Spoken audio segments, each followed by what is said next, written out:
దశావతారాల్లో ఒక్కో అవతారం ఒక్కో విశేషం. అందులో మన తెలుగు నేలకు అత్యంత దగ్గరైన అవతారం శ్రీ నారసింహ అవతారం. ఆయా సందర్భాలలో ఆయా క్షేత్రాలలో స్వామి స్వయంభూగా వెలిశారని ప్రతీతి. ఆ నవక్షేత్రాల గురించి సంక్షిప్తంగా తెలుసుకుందాం. అహోబిలం నవనారసింహ క్షేత్రాల్లో ఒకటైన అహోబిల నరసింహస్వామి దేవాలయం కర్నూలు జిల్లా ఆళ్లగడ్డ నుండి సుమారు 25 కిలోమీటర్ల దూరంలో ఉంది. నారాయణుడు ఉగ్రనారసింహ అవతారం దాల్చి హిరణ్యకశిపుని చీల్చి చెండాడిన క్షేత్రమిదేనని స్థల పురాణం చెబుతుంది. హిరణ్యకశిపుని చీల్చి చెండాడిన నరసింహస్వామి ఉగ్రరూపాన్ని చూసి దేవతలు అహోబలం అని ఆశ్చర్యంతో పొగడారట. అందుకు ఈ క్షేత్రానికి అహోబిల లక్ష్మీ నరసింహస్వామి దేవాలయంగా పేరు వచ్చిందని చెబుతారు. బ్రహ్మాండ పురాణంలో ఈ క్షేత్ర మహత్యం బాగా వివరించడం జరిగింది. శ్రీ మహావిష్ణువు ఉగ్రనారసింహ అవతారంలో స్తంభం నుంచి ఉద్భవించినట్లు చెప్పే స్తంభాన్ని కూడా అహోబిలంలో చూడవచ్చు. దిగువ అహోబిలం లక్ష్మీ నరసింహస్వామి శాంతిమూర్తి అయి వెలసిన క్షేత్రం. కొండపైన ఎగువ అహోబిల నరసింహుని చూడవచ్చు. హిరణ్యకశిపుని సంహరించి అహోబిలమ కొండంలో తిరుగుతూ 9 ప్రదేశాల్లో వివిధ రూపాల్లో వెలిశారని ప్రతీతి. భార్గవ నరసింహస్వామి, యోగానంద నరసింహస్వామి, ఛత్రపట నరసింహస్వామి, ఉగ్ర నరసింహస్వామి, వరాహ నరసింహస్వామి, మాలాల నరసింహస్వామి, జ్వాలా నరసింహస్వామి, పావన నరసింహస్వామి, కారంజ నరసింహస్వామి, నవనారసింహ క్షేత్రాలు. ఇక్కడ పాల్గొన మాసంలో స్వామివారికి బ్రహ్మోత్సవాలు జరుగుతాయి. యాదాద్రి నవనరసింహ క్షేత్రాల్లో ఒకటైన యాదగిరిగుట్ట హైదరాబాద్ నుండి 65 కిలోమీటర్ల దూరంలో ఉంది. ఇక్కడ కొండపైన వెలిసిన నరసింహస్వామికి ఘనమైన చరిత్ర ఉంది. పూర్వం ఋష్యశృంగుని కుమారుడైన యాదవ మహర్షి ఈ కొండపైన తపస్సు చేశాడట. అప్పుడు మహావిష్ణువు ప్రత్యక్షమవ్వగా తనకు నరసింహస్వామిని 3 అంశాలతో దర్శనం అనుగ్రహించమని కోరాడట. అప్పుడు స్వామి గండభేరుండ నరసింహుడు, జ్వాలా నరసింహుడు, యోగానంద నరసింహుడు అనే రూపాలలో కనిపించాడట. ఎప్పటికీ స్వామి తన కళ్ళ ముందే ఉండవలసిందిగా యాదవ మహర్షి కోరటం వలన స్వామి అలాగే కొండపైన వెలిశాడట. స్వామి వెలిసిన స్థలం కొండపైన గుహలో ఉంది. ఇప్పుడు ఈ ప్రదేశాన్ని తొలిచి ఇంకా విశాలంగా తీర్చిదిద్దారట. లోనికి దిగే ముందు పంచముఖ ఆంజనేయ స్వామి కోవెల ఉంది. ఆంజనేయ స్వామి గుడి ఉన్న బండపై గండభేరుండ నరసింహమూర్తి ఉంది. గర్భగుడిలో జ్వాలా నరసింహ, యోగానంద నరసింహమూర్తులు ఉన్నాయి. కొండపైన స్వామివారి పుష్కరాణి కూడా ఉంది. ఇక్కడ స్వామివారిని దర్శించుకుంటే సకల కష్టాలు, రోగాలు నయమైపోతాయని భక్తుల నమ్మకం. మాల్యాద్రి లక్ష్మీ నరసింహస్వామి అగస్త్య మహాముని మాల్యాద్రి పైన తపమాచరించగా లక్ష్మీ నరసింహుడు జ్వాలారూపుడై దర్శనమిచ్చాడని, జ్వాలా నరసింహునిగా కొండపైన వెలిశారని పురాణగాథ. మాల్యాద్రి లక్ష్మీ నరసింహస్వామి దేవాలయం కందుకూరు పామూరు రోడ్డులో వలేటివారిపాలెం మండలం పరిధిలోని ఈ ఆలయం ఉన్న కొండలు పూలమాల ఆకారంలో ఉండడంతో ఈ ప్రాంతానికి మాలకొండ, మాల్యాద్రి అని పేరు వచ్చాయి. ప్రకృతి శోభకు నిలవైన మాలకొండ ఏకశిలా నిర్మితం కావడం విశేషం. జ్వాలా నరసింహుని పూజించిన మార్కండేయ ముని సమీపంలోని ఏరులో స్నానం ఆచరించారని, అదే మార్కండేయ నది అని చెబుతారు. సింహాద్రి విశాఖపట్టణానికి 16 కిలోమీటర్ల దూరంలో సముద్ర మట్టానికి 800 అడుగుల ఎత్తున గల కొండపైన వెలసిన నరసింహ క్షేత్రం ఇది. నవనరసింహ క్షేత్రాల్లో ఇది ఒకటి.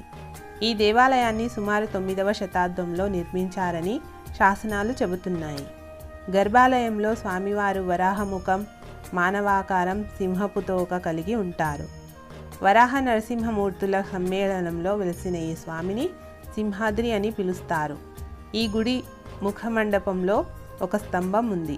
దానిని కౌగలించుకొని భక్తులు వరాలు కోరుకుంటే తప్పక నెరవేరుతాయని భక్తుల విశ్వాసం. అద్భుతమైన శిల్ప సంపద, అందమైన చెక్కడాలు ఎంతో రమణీయంగా ఉంటాయి. వరాహ పుష్కరిణి కొండ కింద అడవివరం గ్రామంలో ఉంది. ప్రతి సంవత్సరం పుష్యమాసంలో స్వామివారు తన దేవేరుల సమేతంగా కొండ దిగి వచ్చి పుష్కరిణిలో ఉన్న భైరవస్వామిని దర్శించి అనంతరం కొండకి చేరి స్వామిని దర్శనం చేసుకోవాలని చరిత్ర చెబుతుంది. ధర్మపురి లక్ష్మీ నరసింహస్వామి ధర్మపురికి పోతే ఏమపురి ఉండదు అని చెబుతుంటారు. ప్రసిద్ధిగాంచిన నరసింహ క్షేత్రాల్లో ఒకటైన ధర్మపురి లక్ష్మీ నరసింహస్వామి దేవాలయం కరీంనగర్ పట్టణ కేంద్రానికి 75 కిలోమీటర్ల దూరంలో ఉంది. పవిత్ర గోదావరి నదీ తీరాన వెలసిన శివకేశవుల నిలయమైన ఈ క్షేత్రం శ్రీ లక్ష్మీ నరసింహస్వామి దేవాలయం. ఇక్కడ స్వామివారు యోగానంద నరసింహస్వామిగా భక్తుల కోరికలు నెరవేరుస్తున్నాడు.